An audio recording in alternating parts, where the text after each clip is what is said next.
Let's animate the translate Y of the upper body. Selecting the center of gravity control, let's check out our perspective view and the translate Y of it and begin. Okay, and we really just need to start from where we've added that anticipation where the character goes up for his second attempt. So here we do have his foot raising up, his right foot, so we can go ahead and translate his body up some, exaggerating the pose a bit, but really raising him up. Alright, and then we can check out our F curve too. And notice we get this slope here giving us our down position of the step, so that's good. And the character steps up for the left foot and then comes down afterwards. So that part's fine. So now we can go ahead and move on and even get a better view in our graph editor. Okay, so now he's moving up with that left foot. So let's work on that.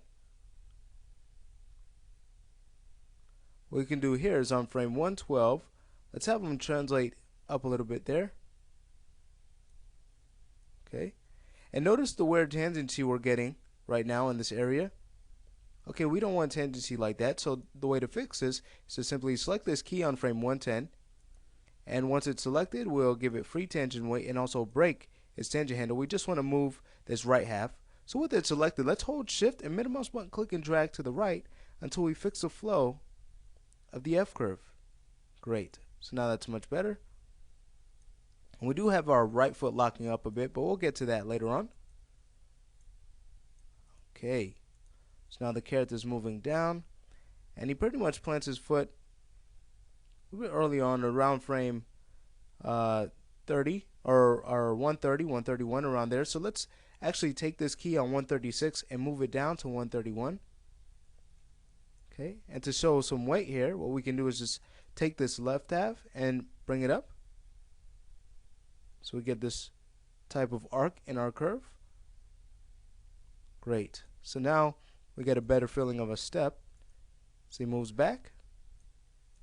Great. So let's move on. Now he's about to lift up that left foot.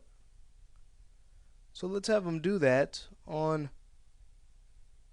at about the peak point of his of the foot being lifted up. So on about frame 148, we can go ahead and lift him up some.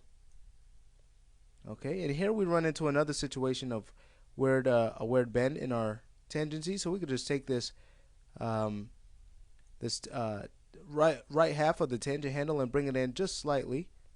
Okay, not too much because we still want this type of arc so we could get some nice motion as the character rises. Great, and then he plants his foot. So at about frame 155, we'll go ahead and bring him down here.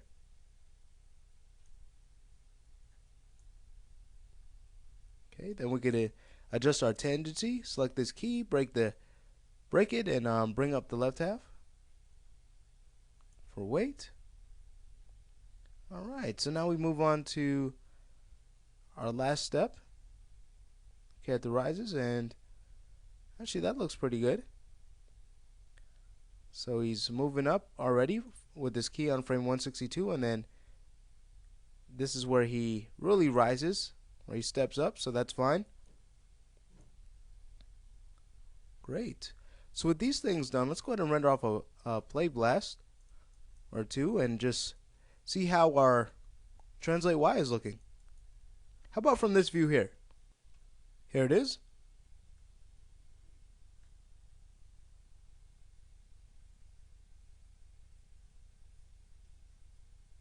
Awesome. So now we're getting a great feeling of weight from animating the translate Y. Okay, and we do have a few areas to fix up, like for one, the left elbow, it's popping a bit, and also the right foot.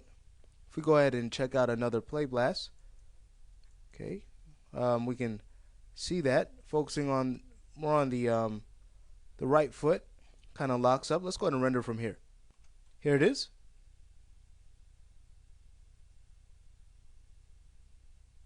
Okay, so right there we can see the right leg locking up, so we need to fix that, and it'll be a simple adjustment, just raising up the raised ball or the raised heel of the foot a little bit earlier.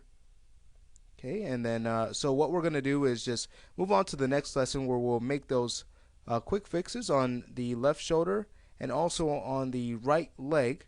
Okay, so we can pretty much wrap up our translate Y motion of the character's body.